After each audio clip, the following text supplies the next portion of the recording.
માર્ગ પર પનગઢ હોટલ પાસે સગાઈમાંથી પરત ફરતી બસ પલટી ખાતા ગંભીર દુર્ઘટના સર્જાઈ. સ્થાનિકો દ્વારા તાત્કાલિક બચાવ કાર્ય હાથ ધરાયું.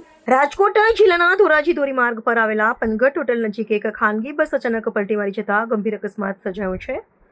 પ્રાપ્ત માહિતી અનુસાર આ બસમાં ધ્રાંગધ્રા ખાતે સગાઈના પ્રસંગમાં હાજરી આપીને પરત ફરી રહી હતી ત્યારે ચાલકે વાહન પરથી કાબુ ગુમાવતા દુર્ઘટના બની હતી.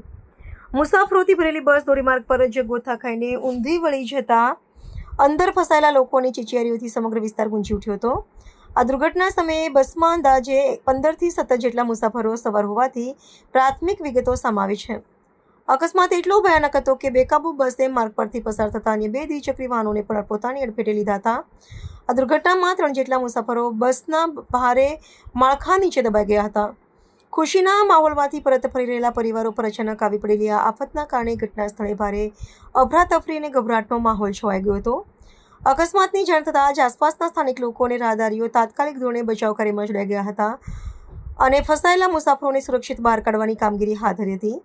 તમામ ઇજાગ્રસ્તોને સત્વરે ચિકિત્સા વાહન મારફતે સારવાર અર્થે ધોરાજીના સરકારી ચિકિત્સાલય ખાતે ખસેડવામાં આવ્યા છે.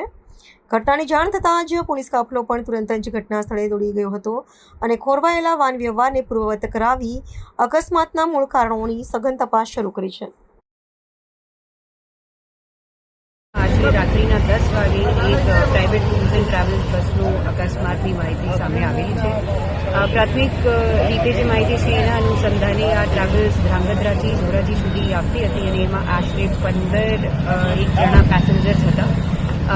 હવે સુધી બધા જ પેસેન્જર્સ હોસ્પિટલમાં છે અને બધાનો સારવાર ચાલુ છે. તપાસ આ મેટરમાં આગળ જાય છે જેથી આપણે ખબર પડશે કે આ અકસ્માતની બીજી શું ડિટેલ્સ છે. કેટલા ગંભીર છે એમાં 3 જણા ગંભીર છે. પ્રાથમિક રીતે જે માહિતી આવી છે એના અનુસંધાને અને એ લોકોનો પણ સારવાર હવે ચાલુ છે હોસ્પિટલમાં અને બધાની જ ટાઈમલી 108 અને પોલીસ દ્વારા રેસ્ક્યુ કરવામાં આવ્યો છે.